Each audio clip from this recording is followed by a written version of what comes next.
Kerajaan Goa merupakan salah satu kerajaan yang sangat terkenal di Nusantara. Pusat pemerintahannya berada di Sumbu Opu yang sekaligus menjadi pelabuhan kerajaan Goa. Sumbu Opu senantiasa terbuka untuk siapa saja. Banyak para pedagang asing yang tinggal di kota itu. Goa anti terhadap monopoli perdagangan. Masyarakat Goa senantiasa terpegang pada prinsip tanahku terbuka bagi semua bangsa.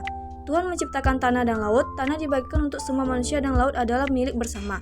Pedagang prinsip terbuka itu, maka Goa cepat berkembang.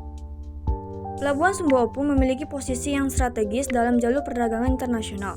Pelabuhan Sumbu Opu telah berperan sebagai bandar perdagangan tempat persinggahan kapal-kapal dagang dari timur ke barat atau sebaliknya.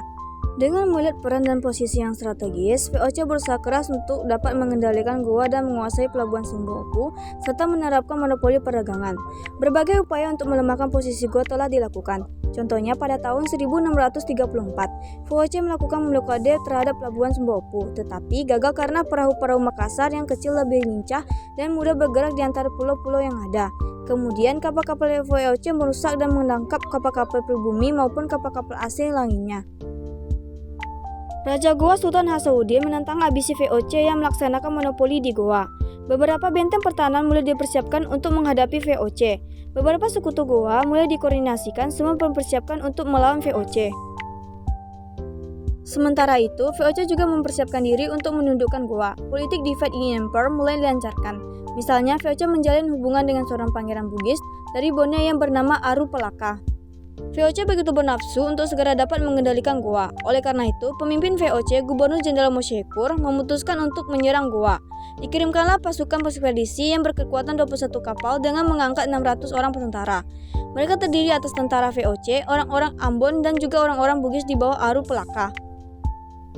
Tanggal 7 Juli 1667 meletus Perang Goa, dipimpin oleh Cornwallis Johnson Spelman, diperkuat oleh pengikut Aru Pelaka, dan ditambah orang-orang Ambon di bawah pemimpin Jangkar van Manipa.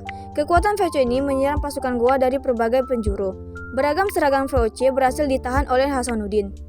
Tetapi dengan kekuatan gabungan dan peralatan lebih lengkap, VOC berhasil pasukan Hasanuddin. Benteng pertahanan tentara Goa di Barombang dapat diduduki oleh pasukan Aru Pelaka. Hal ini menandai kemenangan VOC atas kerajaan Goa. Hasanuddin kemudian dipaksa untuk mendatangi perjanjian Bongaya pada tanggal 18 November 1667 yang isinya antara lain sebagai berikut. 1. Goa harus mengakui hak monopoli VOC. 2. Semua orang barat kecuali Belanda harus meninggalkan wilayah Goa. 3. Goa harus membayar biaya perang. Sultan Hasanuddin tidak ingin melaksanakan isi perjanjian itu, karena isi perjanjian itu bertentangan dengan hati nurani dan semboyan masyarakat Goa atau Makassar. Pada tahun 1668, Sultan Hasanuddin mencoba menggerakkan kekuatan rakyat untuk kembali melawan kesewenang-wenangan VOC itu.